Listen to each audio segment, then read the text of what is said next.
Hello. So I thought we'd take a look at the restoration I did of the Ensoniq ASR X a few months ago. Now, one of the questions I get asked quite often on 100 Things I Do is whether I'm some kind of crazy millionaire buying up all these samplers and synthesizers. So one of the ways I achieve this is buying equipment that's not in the greatest of shape, quite often needing a bit of repair or a bit of restoration.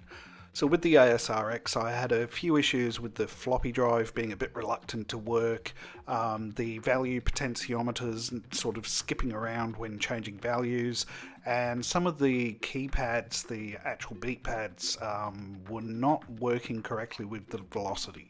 So as you can see, the sampler is quite easy to tear down. It's got a lot of screws on its face. They're the hex type Torx screws, really easy to remove.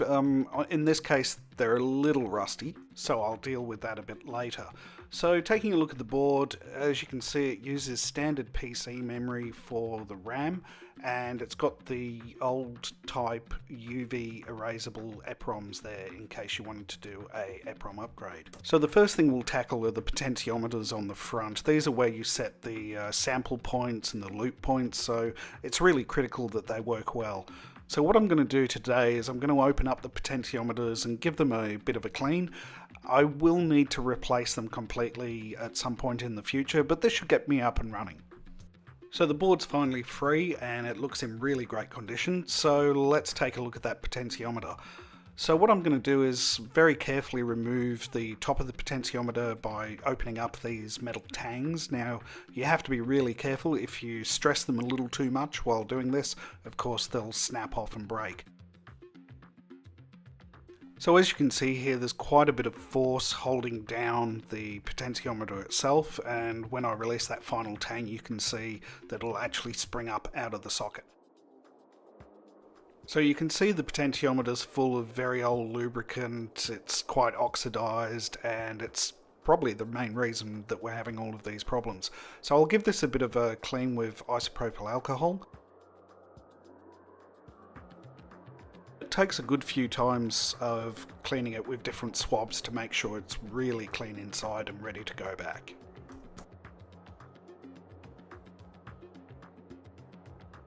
So of course the main contacts also need a bit of a clean, and these are really fragile, so you have to be very careful while cleaning them.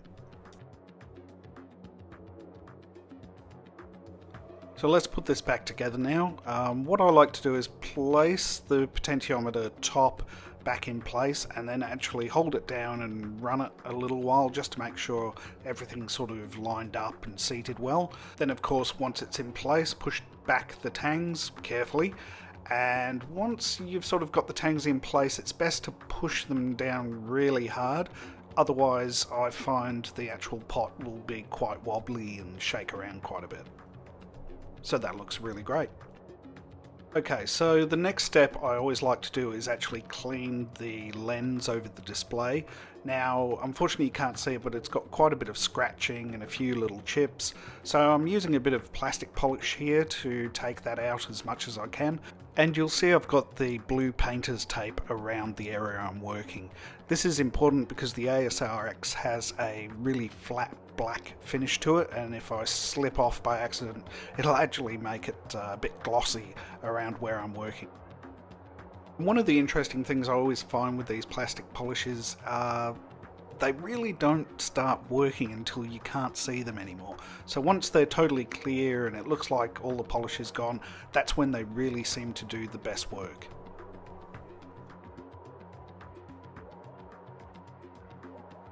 Okay, so all done. Let's remove the painter's tape. Really important that you use good tape, otherwise you can pull off the actual screen printing on the front panel. But that came up really well and I'm really pleased with the result on that. So now let's take a look at the pads themselves. Some of the springs that provide the action for the pads have come loose since I took it out, so I'm just going to replace those and also generally inspect for what could possibly be causing the velocity issues. Now, it turned out that there was quite a bit of dust, as you can see, and quite a bit of dirt actually under these pads, so I used a cotton swab, again with isopropyl alcohol, to get this dirt out of there. And that really resolved the issue. It was absolutely fine after that.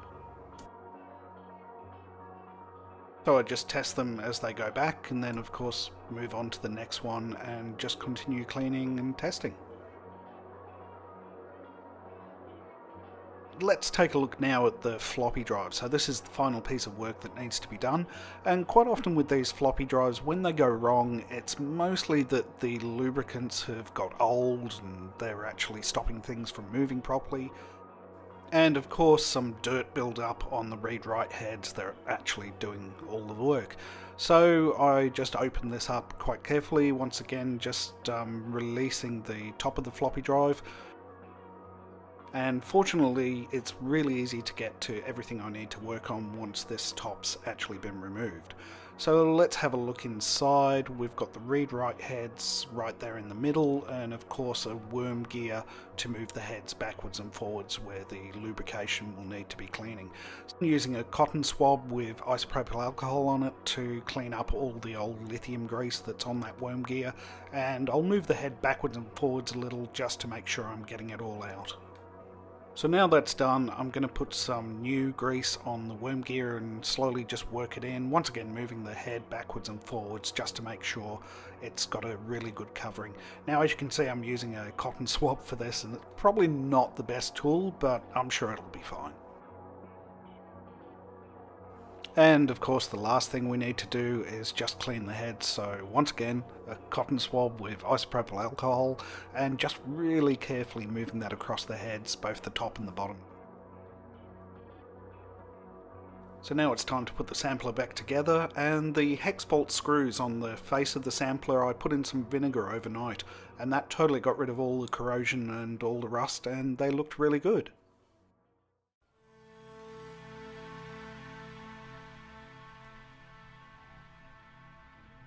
So this is the final result. Everything's really clean, everything looks great, and it works fantastically.